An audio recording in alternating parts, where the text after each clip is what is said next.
Hello, everyone. Today we're going to be reviewing the Supportive Care in Cancer 2 module. This includes myeloid growth factors, some cancer-related infections, bone health, and oncologic emergencies. I have no competing interests or financial conflicts to disclose. On this slide here, you'll see our learning objectives. The detailed review of these subjects is in the content outline. Today, we're going to be highlighting some important aspects of these learning objectives. So one of the things that we know about cancer is that there's a cancer-induced bone marrow suppression, chemotherapy-induced bone marrow suppression that happens with some cancer and its treatments. As a result, we can see infectious complications, which are common among patients with cancer, especially in those undergoing these treatments. This prolonged immune suppression or reduced white blood cell counts increase patients' risk of infections. Now, myeloid growth factors are used to shorten the duration of the neutropenia. We're going to get into some definitions now, and the first being nadir, and that's the lowest point of the white blood cell count after cancer treatment. Now, typically, we're going to see that occur around day 10 to 14 after the end of chemotherapy. However, it varies, and it varies based on type of cancer and type of treatment, duration of treatment, but usually 10 to 14 days is a good estimate of when we're going to see the nadir, or the lowest point of the white blood cell count after a cancer treatment. Some more definitions we're going to get into is the ANC is the absolute neutrophil count. When we talk about calculating the ANC, one of the really important things to remember is that the white blood cell count as we read it in a hospital or in a lab panel is in thousands. So although we may see the normal for a hospital, and there's some variability between hospitals being, say, 5 to 10, what that really is telling you is it's 5 to 10 white blood cells, 5 to 10,000 white blood cells. And then when we see that, we're going to multiply that by the percentage of neutrophils, which counts as a decimal. And so if you're 90% neutrophils with a white blood cell count of 10, which is really 10,000, you're going to see an ANC of 9,000.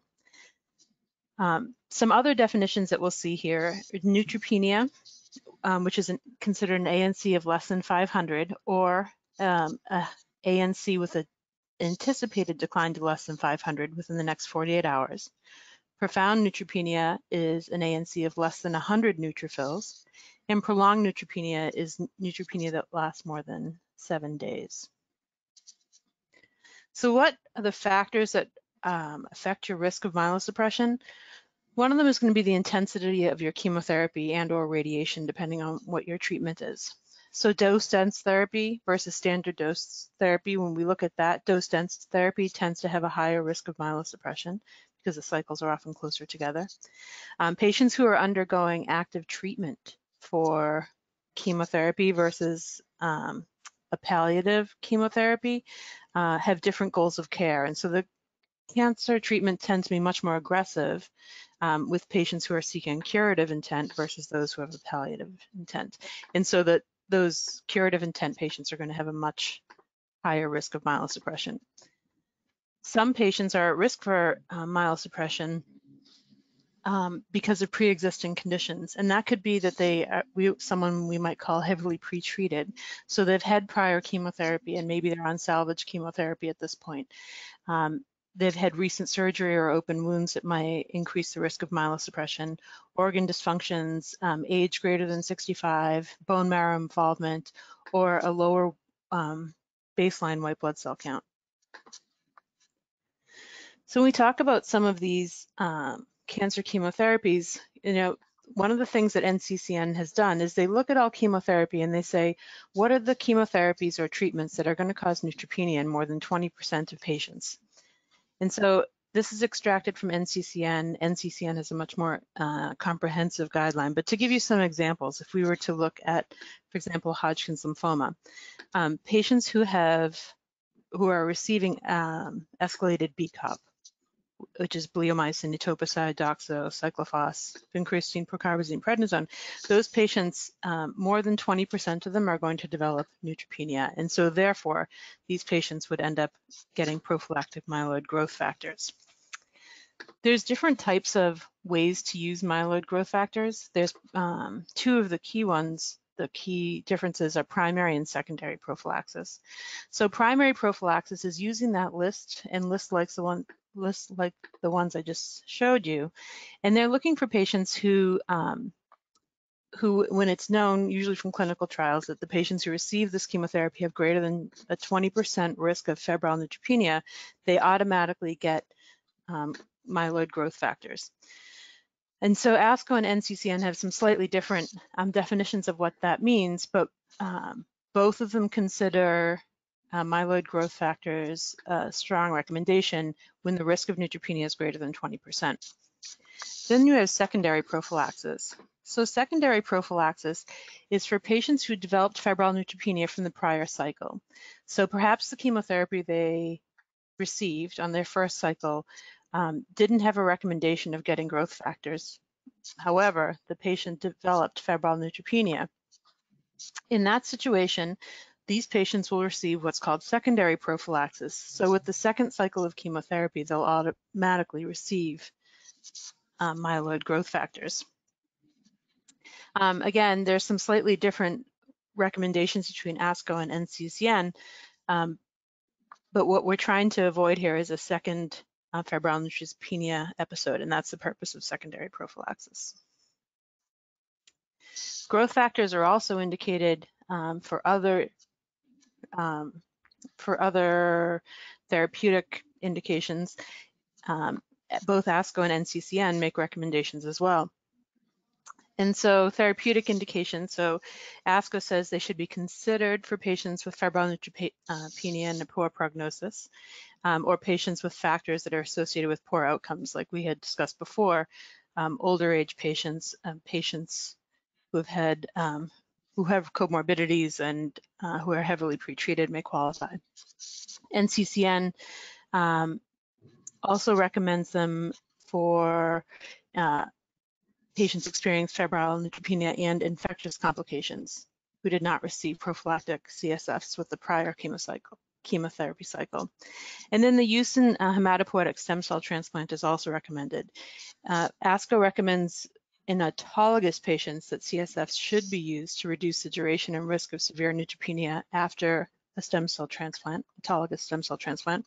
And in allo patients, it recommends that CSFs can be used to reduce the duration and risk of severe neutropenia after an allo transplant.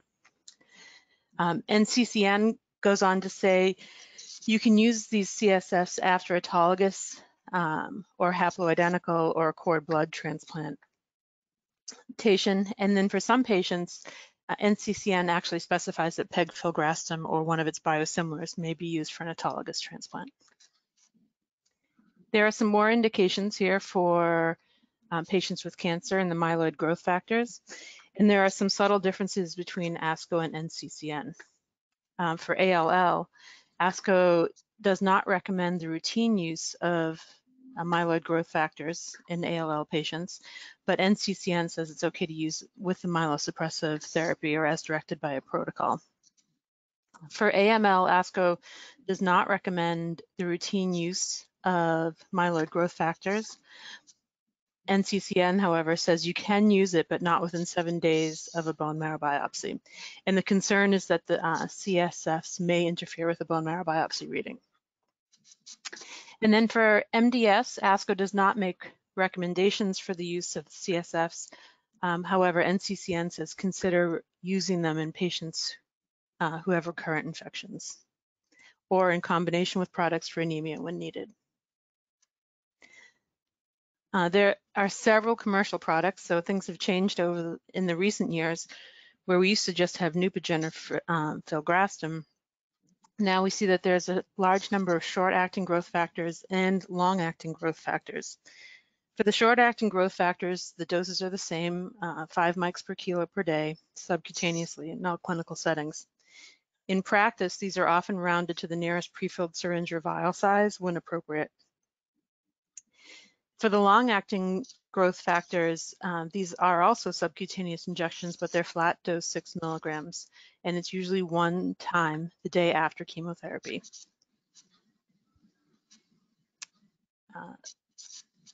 And it's also important to note that the FDA approved indications may vary by product. Now, as I previously said, that dosing before varies by the type of product, whether it's the long-acting myeloid growth factor or the short-acting. But the initiation is usually for myelotoxic chemotherapy 1 to 3 days after the completion of therapy, and for high-dose chemotherapy 1 to 5 days after the completion of therapy. For autologous stem cell transplant, it's 1 to 7 days after the completion of therapy. And then typically the discontinuation will occur when the ANC is greater than 2,000 cells per deciliter times 1. Now there's some institutional variability where some institutions may have different metrics for what those numbers are, but this is the current recommendation from NCCN. So common adverse effects for growth factors for patients with cancer. The most common adverse effect you're going to hear is bone pain. So bone pain is typically managed with acetaminophen or non-steroidal anti-inflammatory medications or NSAIDs. Keep in mind, we're always watching platelets. We wouldn't want to give the NSAIDs to patients who had low platelets. Some organizations prefer not to give acetaminophen or NSAIDs to their patients because they may mask a risk of infection or febrile neutropenia. In these patients and in the patients with severe bone pain, they're often managed with antihistamines, opiates, or potentially a CSF dose reduction depending on patient-specific factors. For example, what are your goals of therapy? Is it treatment? Is it palliative? Are you trying to mobilize? There are limited and conflicting data on the benefit of loratadine for like CSF-induced bone pain. So there are some small trials that will show that there may be a clear benefit to loratadine, and then others that contradict that. So there's some conflicting information on that. Some patients that I meet with will say there was no benefit, and then others will swear by loratadine.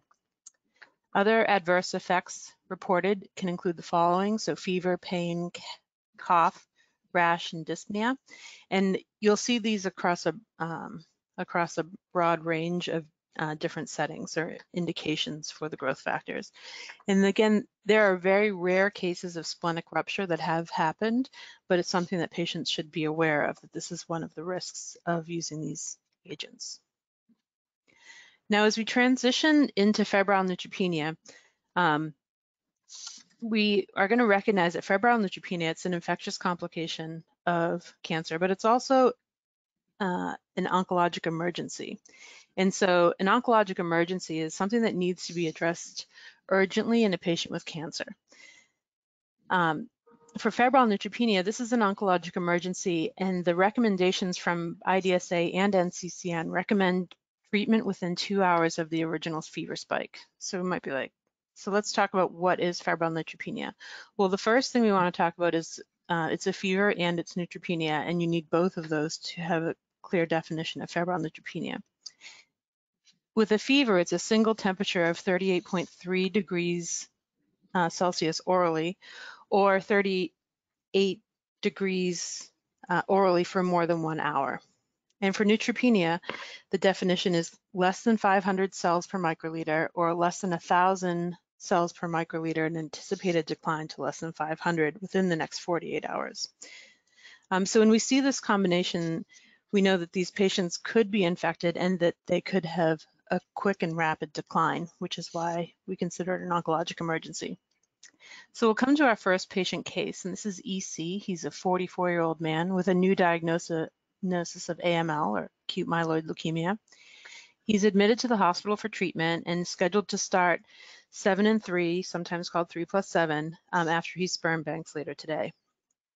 So what kind of anti-infective prophylaxis should EC receive, if any, if he's going to get any? So the prophylaxis of infections in febrile neutropenia, so the antimicrobial prophylaxis, NCCN and IDSA have similar recommendations. The prophylaxis for those with an anticipated neutropenia for more than 7 to 10 days, or if the duration is greater than 10 days. And IDSA recommends fluoroquinolone prophylaxis for those with neutropenia for more than 7 days, or those who are going to have a neutrophil count or an ANC count of less than 100. For viral infections in febrile neutropenia, the two main infections that we want to prophylax against are HSV, or herpes simplex virus, and VZV, which is varicella zoster virus. And I've included here a chart that was recreated based on the NCCN guidelines, and it looks at risk on the left-hand side, so low, intermediate, and high. Low risk for HSV and VZV tend to be the solid tumors. The biggest risk type for the solid tumors is HSV, and the only time we really need to prophylax this group is if they have a prior history of HSV. For the intermediate risk patients, those include your autologous stem cell transplant, lymphomas, myeloma, patients on purine analog therapy, and then CLL patients as well. Those patients typically get prophylaxed with HSV or for HSV or VZV. Depending on the type of treatment, so for example, the autologous stem cell transplant would get prophylaxed for 6 to 12 months after the auto.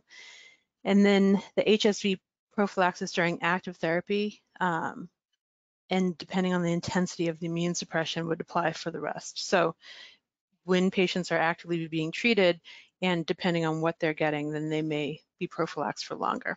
And then the high prophylaxis group would include the acute leukemias, patients on proteasome inhibitors, and then the patients who are on alemtuzumab, the allo stem cell transplant, and GVHD patients on steroid use. And the recommended antiviral prophylaxis is typically acyclovir, famciclovir, or valacyclovir. And then moving on to the prophylaxis of fungal infections in patients with cancer. So I've included for you here just some examples of diseases or therapy that may warrant fungal prophylaxis, and this include the acute lymphoblastic leukemia or ALL, AML, MDS, autologous stem cell transplant with or without mucositis, allogeneic stem cell transplant while neutropenic, and allogeneic stem cell transplant with significant GVHD. And so the category 1 recommendations and category 2B recommendations are listed for you here. When applying these recommendations, one should consider your patient's location. Are they in-house? Are they ambulatory? As far as your route of administration and your medication of choice. And then we also have Pcp pneumonia, also called PJP pneumonia. There are some very specific risk factors here that are recommended on which populations should be prophylaxed for PCP pneumonia or PJP pneumonia. That includes the allogeneic stem cell transplant, ALL patients, autologous stem cell transplant, alemtuzumab patients, and there's some others that are listed here for you, as well as the recommendations of when to prophylax. Now, prophylactic therapy in this population is typically going to be trimethoprim sulfamethoxazole or Bactrim, which is the brand name for it. For some patients who can't tolerate Bactrim or sulfamethoxazole trimethoprim, they will get dapsone, atovaquone, or pentamidine.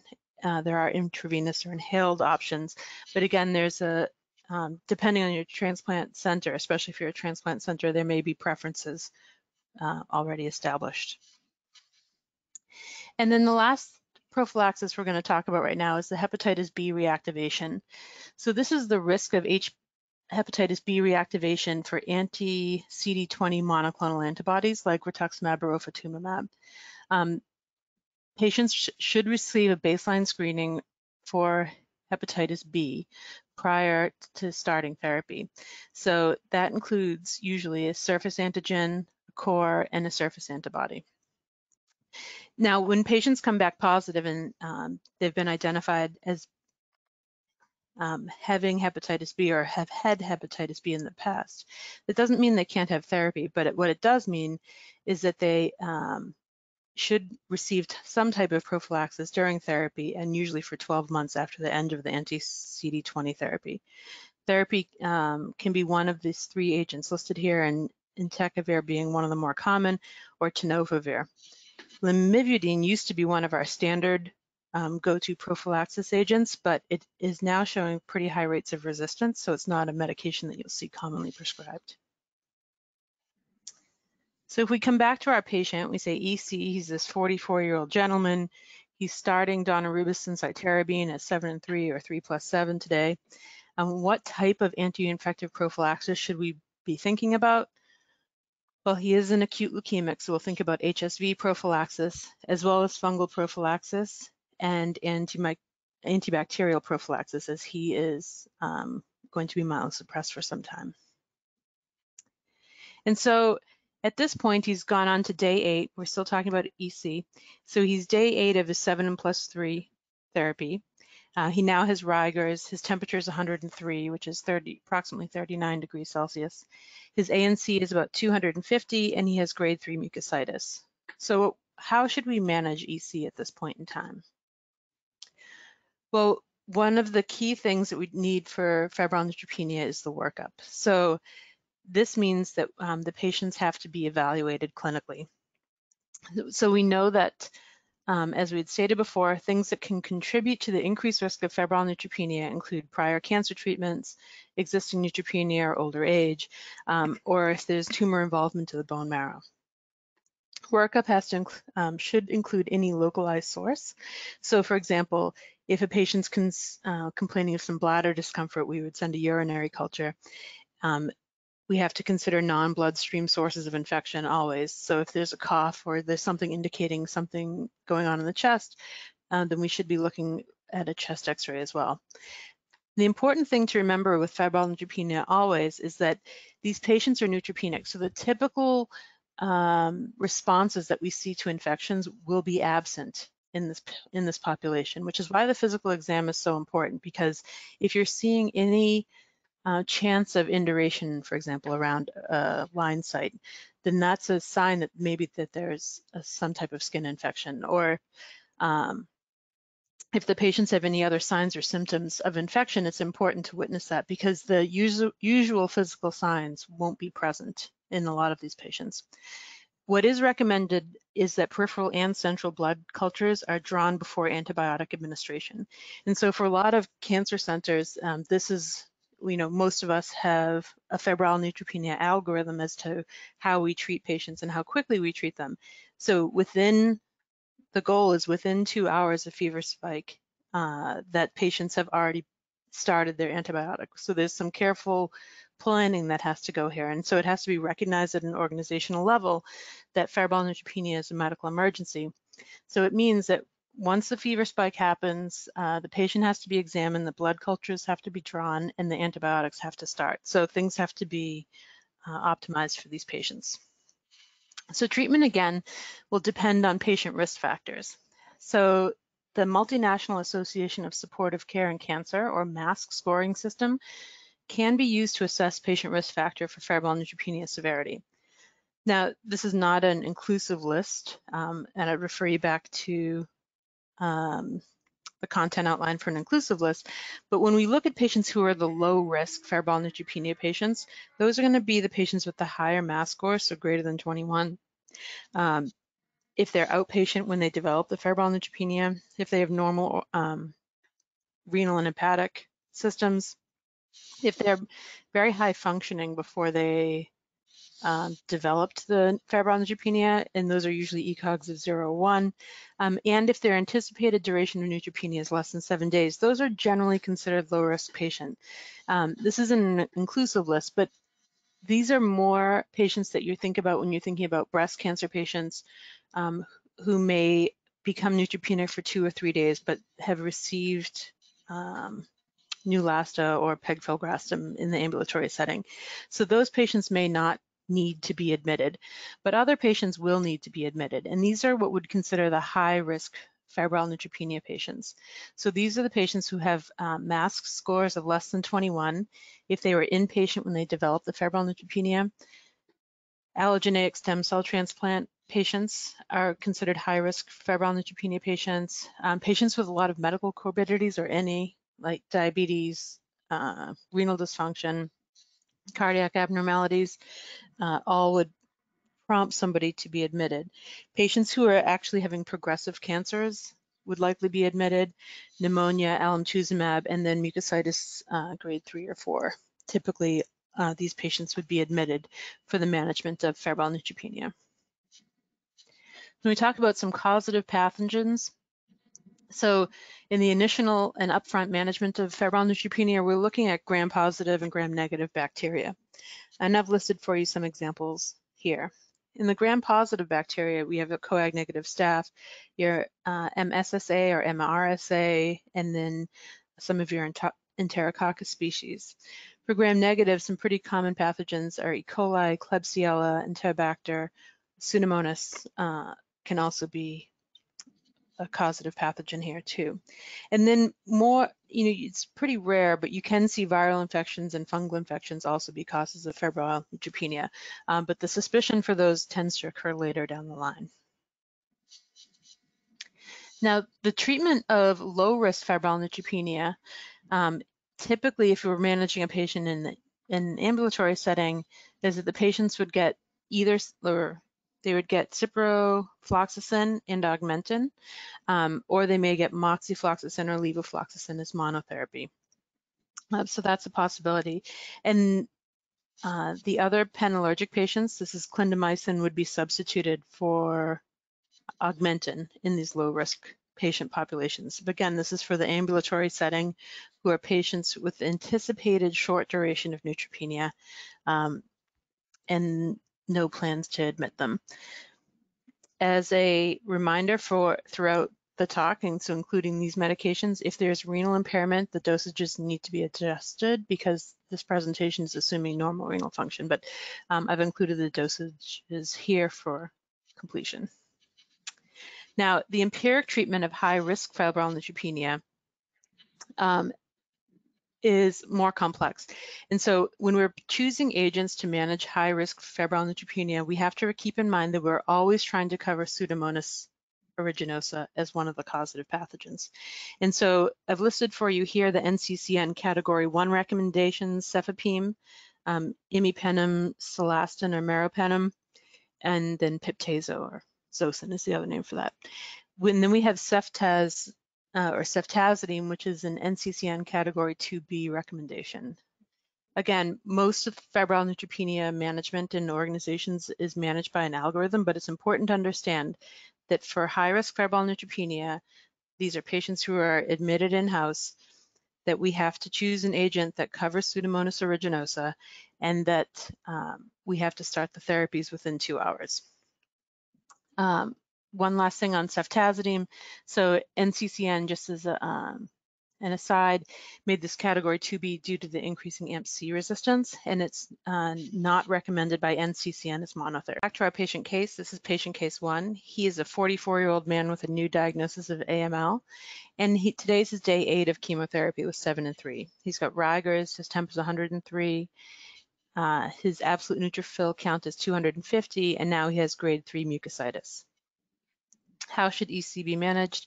Well, workup for EC for febrile neutropenia should be done, including his labs and a physical exam, so the responding clinician should be seeing him. And we should start broad spectrum antibiotics within 2 hours of the fever spike.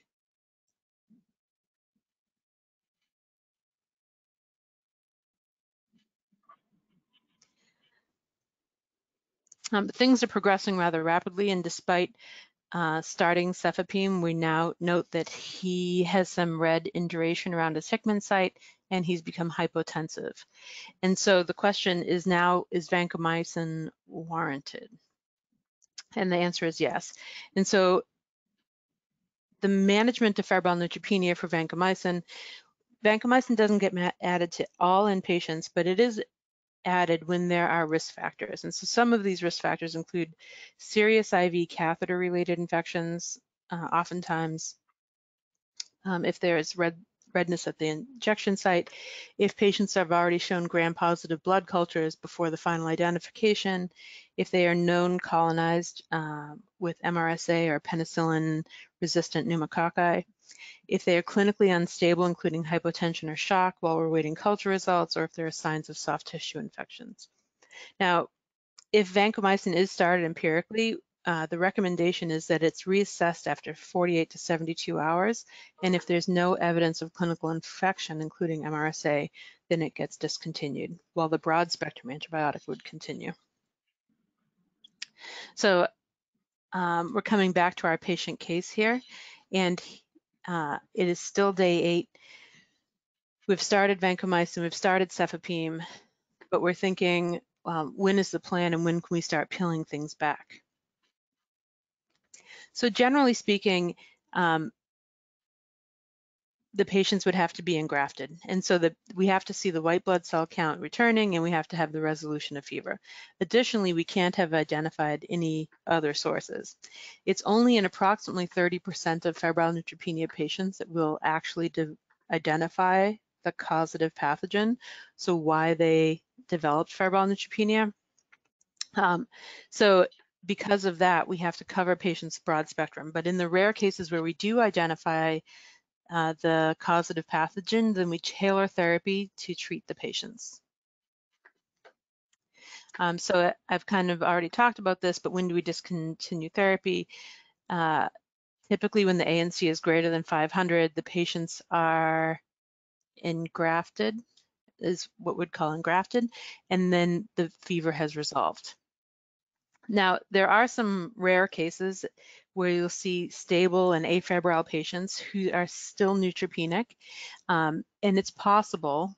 The guidelines give you the possibility that you could tailor therapy, put them on prophylaxis with close monitoring, and then discontinue therapy.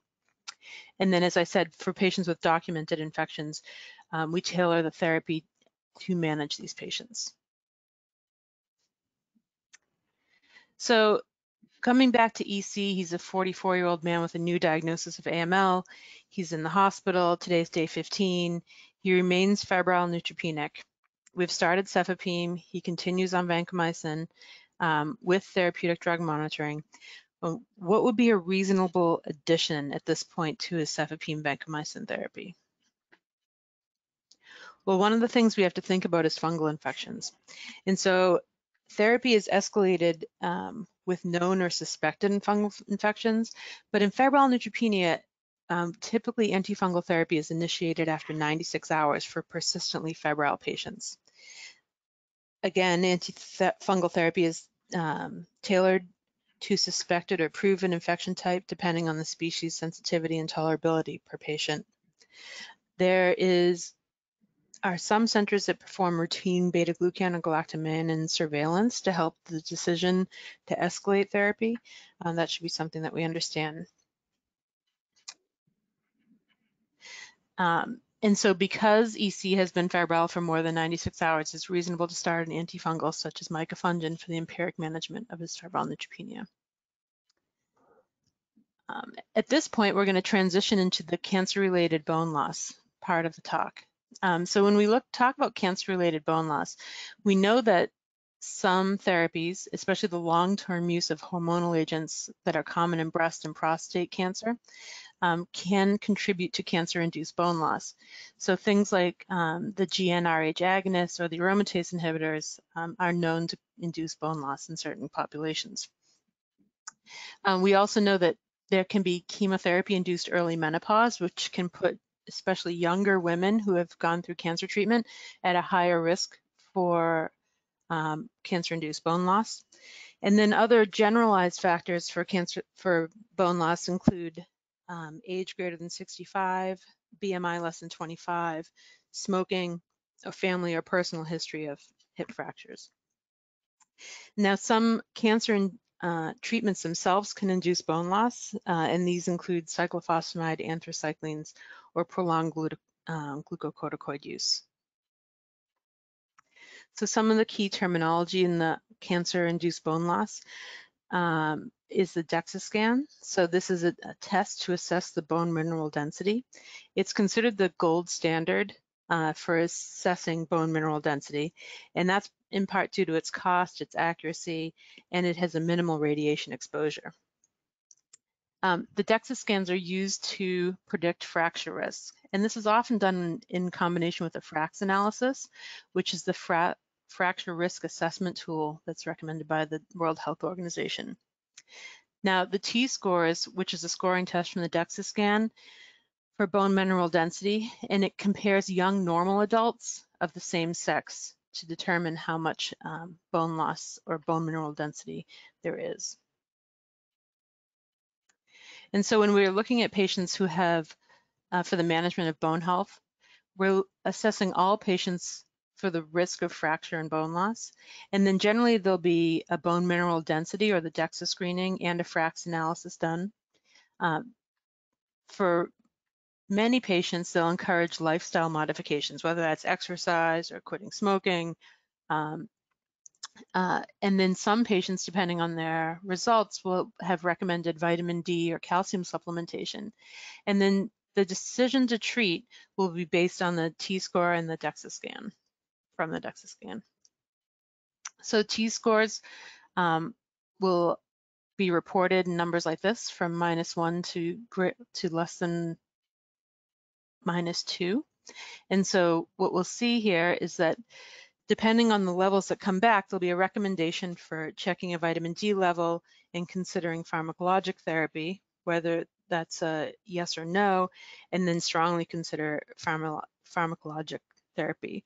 But for most of these patients, and especially at-risk patients who have experienced some of these treatments before, the DEXA scans will be repeated every 2 years to continually assess the patients. So as I said, for the management of bone loss, we'll see things like recommending physical activity, calcium and vitamin D supplementation, and monitoring vitamin D levels in patients depending on their T-scores. We'll see other therapeutic options like the recommendation for raloxifene, possibly estrogen or hormonal therapy, but we use that with extreme caution in a hormone-sensitive cancer. Teriparatide is an option, bisphosphonates are an option, and then denosumab, marketed under Prolia, is also an option. For the management of bone metastases in cancer, we'll see many things like the bone modifying agents, either bisphosphonates or denosumab are often recommended. There are safety concerns with all of these agents, and renal dosing for the bisphosphonates are recommended. That information is in the content outline, but there are some safety concerns as well. So bisphosphonates, as I said, renal adjustments. There are risks of low magnesium, low calcium, and low phosphorus. What we see is that calcium is low calcium seems to have a much higher risk for denosumab, but both classes of agents will carry the risk of osteonecrosis of the jaw. And now we're moving into oncologic emergencies. So we talked about febrile neutropenia already, but we're moving into the other. So as a reminder, onc-emergencies or oncologic emergencies are considered acute, life-threatening events that are caused by cancer or its treatment. Treatment for an oncologic emergency is considered urgent, and we can see patients can develop serious harm or death as a result of delayed treatment. So we talked about febrile neutropenia, that we have that 2-hour window, and we really don't like patients to wait longer than 2 hours for the management of febrile neutropenia. Some of the examples of onc-emergencies, so febrile neutropenia, as I said, superior vena cava syndrome, spinal cord compression, humoral lysis syndrome, and hypercalcemia of malignancy.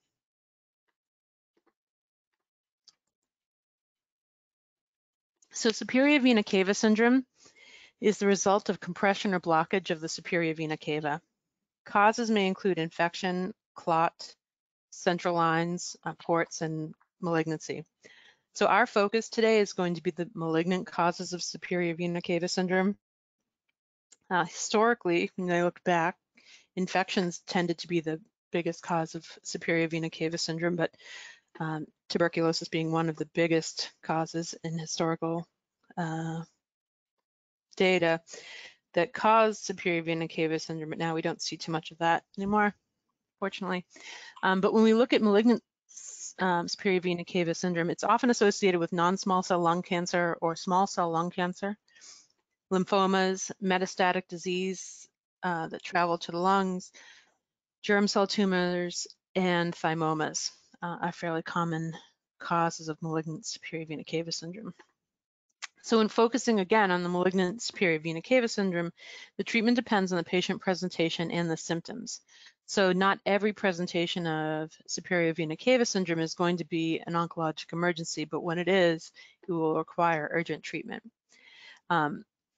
when patients present, they often present with a history of chest, or a reported, I should say, like head fullness. So their patients' heads can feel very full, and they can look very full, like very red.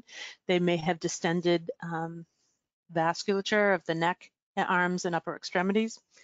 And the treatment options generally apply as stenting, radiation, or chemotherapy.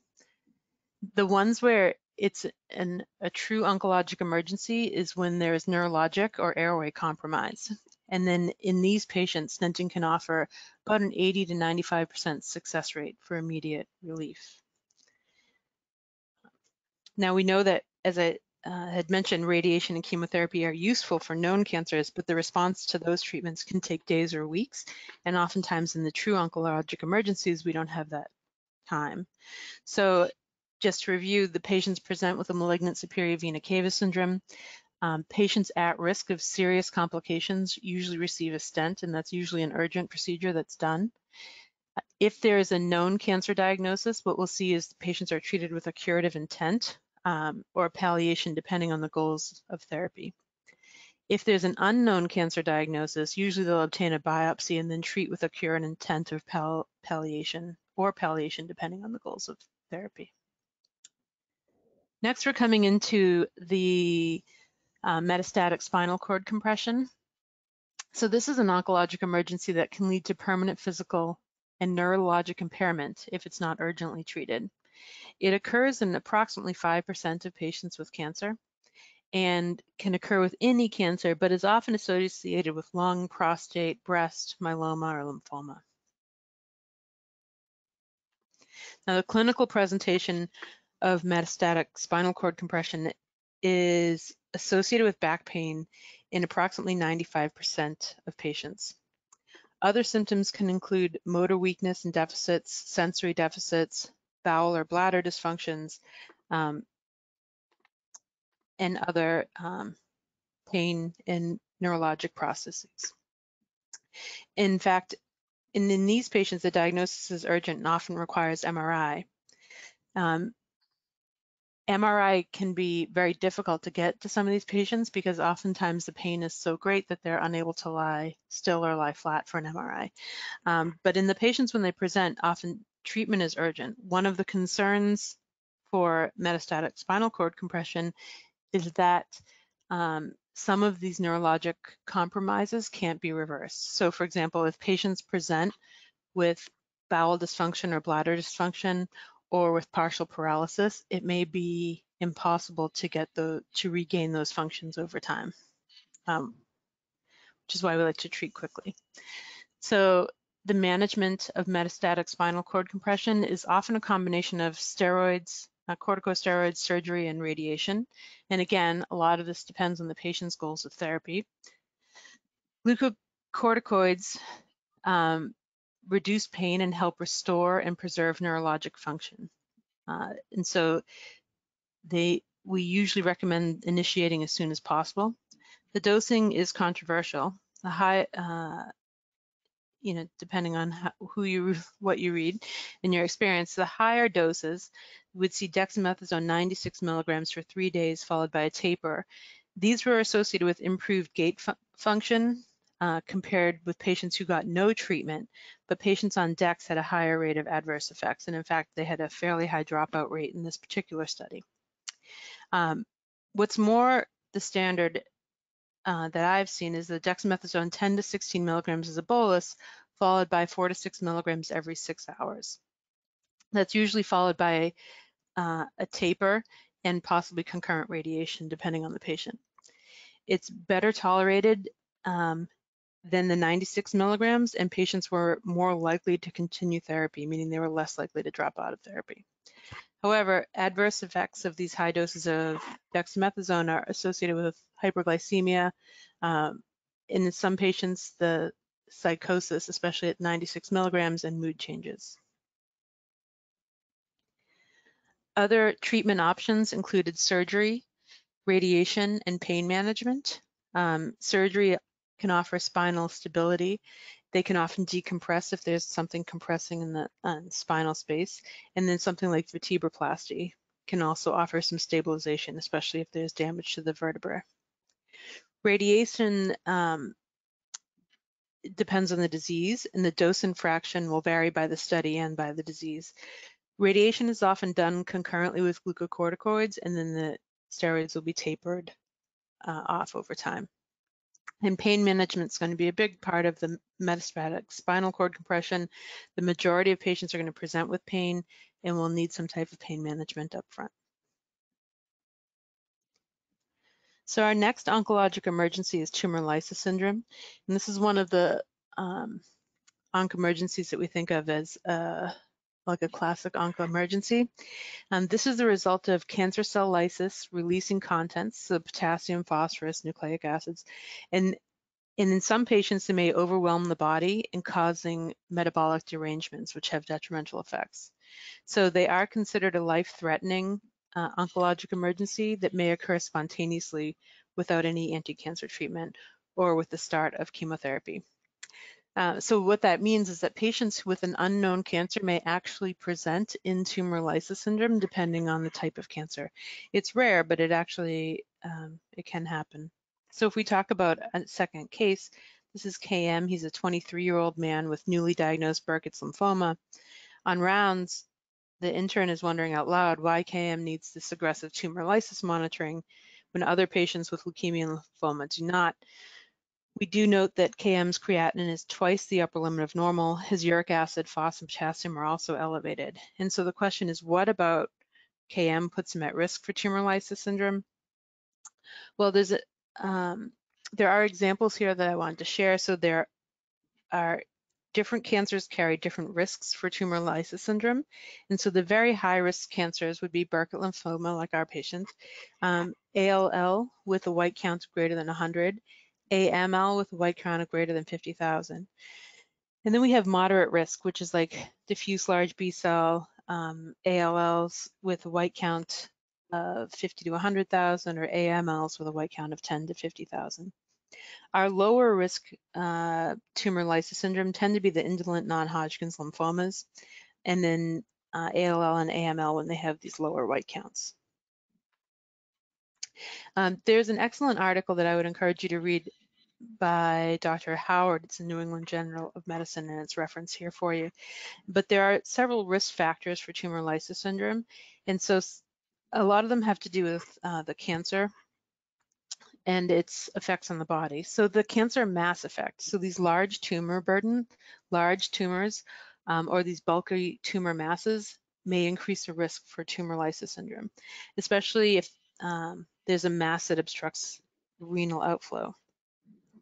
We also have to think about how the cancers get out of the body. So in a lot of the solid tumor cancers, you know, breast cancer, lung cancer, colorectal cancer, although it's very rare for tumor lysis to happen in those diseases, it can, but the management of most of those diseases up front is going to be surgical, so where the cancers are removed from the body. In many of the heme malignancy, there is no surgical intervention. So for example, in our Burkitt's patient, when we start treating him with chemotherapy, those cancer cells are going to lyse and spill the contents of their cells into the body. And what that means is that the body's going to try to handle that as quickly as it can.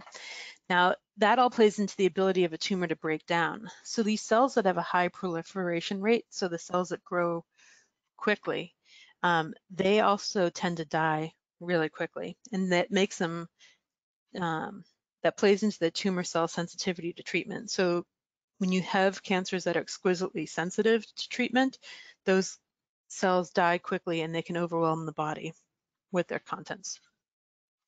So the patient presentation, we can see renal dysfunction before the presentation, including baseline renal impairment.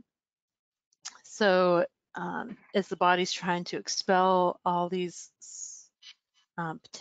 extra potassium and uric acid, what we're seeing is the body's actually dehydrating itself. So patients may present dehydrated, they may be hypotensive, and things can be a lot worse, especially if they're on concurrent nephrotoxins. So Cairo Bishop defined laboratory tumor lysis syndrome. Now, these are the numbers that they used in their publication. And what they're showing here is that the four main components that we're going to worry about in tumor lysis syndrome are uric acid, potassium, phosphorus, and calcium. These are the values and that they are assigning to them. And then what you're showing is that with a 25% increase, that would meet the definition of laboratory tumor lysis syndrome. And then extrapolating that even more, what is clinical tumor lysis syndrome? Well, this uses a grading system to classify clinical tumor lysis syndrome. And it requires laboratory tumor lysis syndrome with the addition of more than one or more, I should say, clinical complication. That includes elevated creatinine, cardiac arrhythmias, or seizures. So we come back to KM. He's our 23-year-old gentleman with newly diagnosed Burkitt's, and we're wondering, why is he at risk for tumor lysis syndrome? Well, his lymphoma type, we know it to be a very chemosensitive disease. We also know that it grows quickly. We know that coming in, his baseline renal dysfunction was already, or his renal function was already disturbed at baseline, and clinically, he doesn't appear well. So how should we manage KM at this point? Well, first thing we're going to do is start monitoring him. He will get routine laboratory assessment every 6 to 12 hours. And in fact, for this patient, I would say every 6 hours. Some of the lower risk tumors may get monitoring every 12 hours, at least until the labs stabilize and the patient stabilizes. Patient at higher risk for tumor lysis syndrome, like our patient, may also require continued cardiac monitoring for the electrolyte abnormalities that are about to occur. Depending on his urine output, hydration would be administered to promote excretion and urine output while reducing the risk of acidosis. And then hydration should be optimized to promote urine output.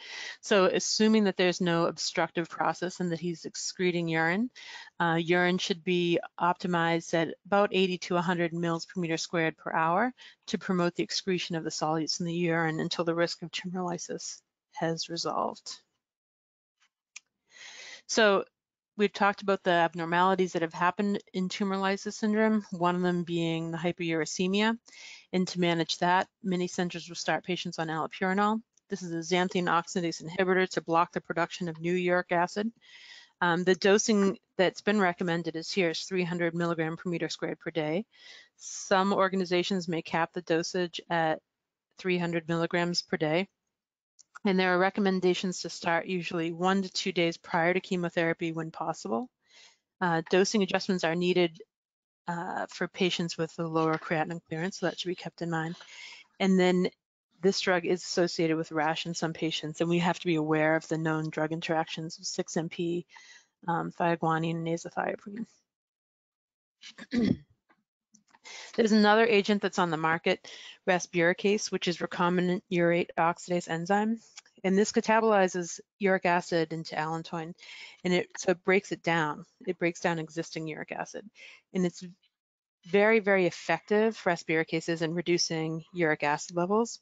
What we find is that the FDA approved dose is 0.2 mg per kg per day for up to 5 days in patients at risk for tumor lysis syndrome. There are off-label flat doses reported, and those are 1.5 to 7.5 milligrams administered one time. And this is used, 1, because it's effective, and 2, for its cost, the cost prohibitive nature of rasburicase when we use it. So as I said, there are cost limitations. Treating a 75 kilo patient with 1 cycle, depending on your institutional contract, can range, depending on your rounding strategy, anywhere from $15,000 to $20,000. Whereas you can dose a patient with a much smaller dose and usually see the same results. It should be noted that rasburicase is contraindicated in patients with G6P deficiency, and so many centers will actually test a patient before giving rasburicase for that reason. And then there are sample handling issues. So the samples have to be sent on ice, and in a lot of centers, they'll send them as stat labs to get them run quickly. So we'll also talk about hyperkalemia and tumor lysis syndrome. So we know coming in, our patient already has baseline renal dysfunction. We know he has a massive tumor burden, and we know the majority of the potassium in the body is intracellular. So as these cells begin to lyse, this potassium is going to rise, and that's one of the biggest risk factors that we'll see with tumor lysis syndrome is the hyperkalemia. So whenever possible, we minimize exogenous potassium. So this means our TPNs have to be optimized to remove potassium. Any other potassium-like formulations should also be removed. And so that means when you're starting your hydration shouldn't contain potassium. So it should be normal saline or something similar. We continue to monitor cardiac function in these patients, especially in a Burkitt's lymphoma type patient who would be a high-risk patient. So potassium binders are fairly common when we have to use these agents. So we'll see things like sodium polystyrene sulfonate. There are oral and rectal preparations. Depending on if your patient's neutropenic, you may not be using the rectal formulations. That might be an oral therapy. We do use hemodialysis and hemofiltration in tumor lysis syndrome, especially when things are a very, very high risk, and especially when there's renal function present. In life-threatening arrhythmias, we will use glucose and IV regular insulin and calcium products and or sodium bicarbonate as needed to manage a hyperkalemia. Hyperphosphatemia is also associated with tumor lysis syndrome. Wherever possible, we encourage a low phosphate diet. Again, you'd remove any exogenous phosphorus from fluids or TPN, and we employ phosphate binders. So sevelamer has been used as a phosphate binder. The aluminum hydroxide can be used, but it's used with extreme caution in renal dysfunction. And then calcium binding products such as calcium acetate would be used based on the calcium phosphorus product. So we don't see a lot of calcium acetate used, especially in severe tumor lysis syndrome, because when your calcium phos product approaches 50, then we typically tend to avoid that. Now, hypocalcemia of tumor lysis syndrome, wherever possible, we avoid calcium supplementation. So calcium phos can precipitate, and as you watch the phosphorus go up, oftentimes you'll watch the calcium go down. So we avoid calcium supplementation wherever possible unless the patient's symptomatic. So if the patient had tetany or a cardiac abnormality, then you would give a calcium supplement, but otherwise we'd avoid a calcium supplement. And again, as for symptomatic patients, it may be administered, but continuous cardiac monitoring would be advised. I previously mentioned, and just quickly to say that dialysis is an option in tumor lysis syndrome, and it should be considered for patients who have decreased urine output or persistent hyperphosphatemia or hypocalcemia in need of calcium supplementation. So coming back to our patient, he's 23. He has a very aggressive tumor that we know to be very chemosensitive. And so how should we be managing him? Well, he definitely needs to be hydrated. He will likely get a phosphate binder. He will get Raspirin. He'll start allopurinol now and Raspiricase as soon as chemotherapy is starting. He will also get continuous cardiac monitoring, and he'll get a baseline metabolic panel every 6 to 12 hours until the risk for tumor lysis has resolved, which in this patient would be days or longer. So now at this point, we're moving on to patient case 3. This is CM, is a 70-year-old lady who presents to the emergency room with 5 days of worsening confusion and somnolence. Her past medical history is significant for non-small cell lung cancer, and her corrected calcium level today is 16. So how should we be managing CM? Well, for hypercalcemia of malignancy, we know that this occurs in about 20 to 30% of patients with cancer at some point. Now, this is older historical data. It's still a well-written article, and it was in New England Journal of Medicine by Dr. Stewart. Their reported mortality was approximately 50% in less than 30 days. And for that reason, it's often associated with a poor prognosis. It is often also related to the rate of calcium increase and the extent of the increase. So how fast is the calcium going up over time, and how high is the potassium? How high is the calcium? And so a normal calcium level, and again, there's some variability between institutional labs, but a normal calcium level would be 8.8 to 10.5, say. And so mild hypercalcemia of malignancy would be 10.5 to 11.9, with moderate being 12 to 13.9, and severe hypercalcemia of malignancy would be greater than or equal to 14. In general, any symptomatic patient is going to get treatment. And so that's something to keep in mind. Within the module of the content outline, you will see the discussion of ionized calcium and corrected calcium. I just wanted to point that out.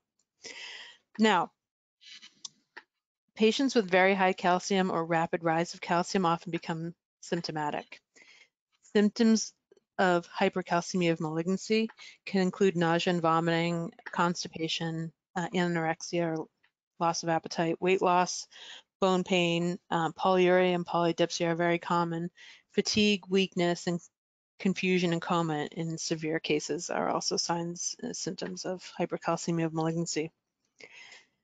There are four main causes of hypercalcemia of malignancy, the most common being humoral hypercalcemia of malignancy, which is mediated by parathyroid-related hormone protein.